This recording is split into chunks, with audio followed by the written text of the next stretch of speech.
It's great to be with Hussein Rashid here in New York, who's a self-described proud New Yorker and Muslim. Thanks for joining us today. Hussein, you have a fascinating background in academia, your work at undergraduate work at Columbia University and with Harvard Divinity School. How does that background in theology help you to talk about commonalities among faith communities, especially when you're in the interfaith space? To me, it's not just my education, but it's my life experience. I grew up in Queens, New York, Rego Park, Elmhurst, and Forest Hills. And for people outside of New York, you may not realize, but Forest Hills was, and to a certain extent still is, one of the most diverse Jewish communities outside of Israel. And so I had friends who were, I bought my comic books from an Iranian Jew. My favorite restaurant was run by a Bukharan Jew. My best friend growing up was an Ashkenazi Jew, an Eastern European Jew. And our concerts we went to were Sephardic Jews, the Middle Eastern Jews who were running this music. So that was sort of the environment that helped me appreciate that you could have these different interpretations of a religion, you could have these different ethnicities of a religion, but when it came time to pray, you all prayed together. And that to me really helped me understand my Islam. And when I think back how formative that was in understanding that sort of living together in difference. And so when I went on to the theological degree, for me it was saying I need to understand how other faith traditions manage difference, but also bring it back into my own tradition because it was there, right? We couldn't all go on Hajj if we didn't all see eye to eye on something. And so for me, it's how do we make that a lived reality in America? So it is that life experience, and it's that academic experience, and it's the community of people I work with across faith traditions and within Muslim traditions that I think allow me to see that spread and allow me to think, well, what does it mean to be religiously Muslim and loyally American? And I don't see those in conflict, but how do I articulate that to people who do see that as being in conflict? Can you tell me a little bit about your research into the representation of Muslims and the self-representations of Muslims in America that you're doing? Yeah, as you said, my research is about the representation and self-representation of Muslims in American popular culture. I'm really interested in, policy describes Muslims as one way, and then popular culture, where people are really learning about Islam and Muslims, describes Muslims another way. And Muslims are part of the American landscape, so how do we define our own definitions?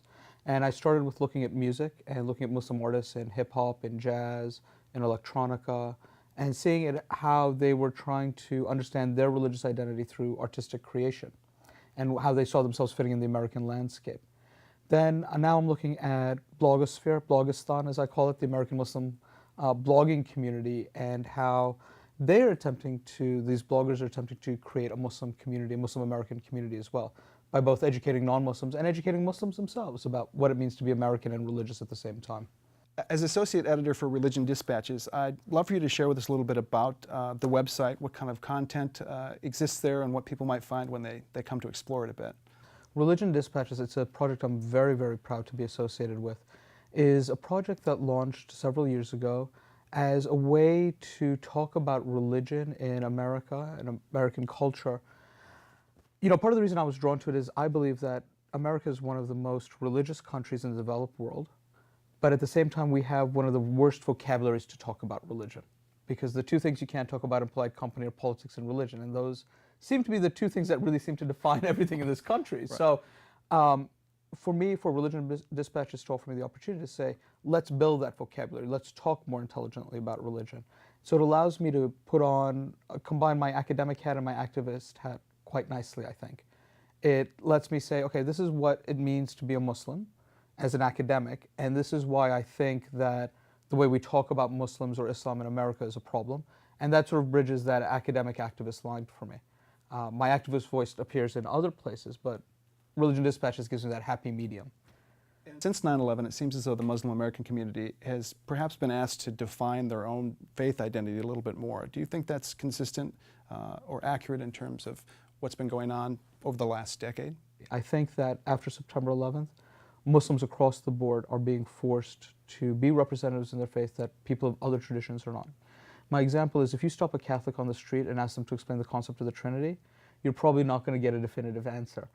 But every time you stop a Muslim on the street, they're expected to know 1,400 years of history, theology, law, current political events, and I think that's problematic. The two places that I felt most comfortable traveling after September 11th were the two places that were hit directly by the attacks, New York City and Washington, D.C. And I think it's because both of these cities have large Muslim populations. People recognize these Muslim populations. recognized that Muslims were victims during those attacks and continue to be victims after those attacks. And I don't think that when New York and Washington moved forward, the way we moved forward was to say, we are New Yorkers or we are Washingtonians and we'll build up from there. I think the rest of the country had a hard time with that because of knowing a Muslim, because it was a threat that, are we next? And I think that a lot of the healing that we did, the rest of the country couldn't relate to.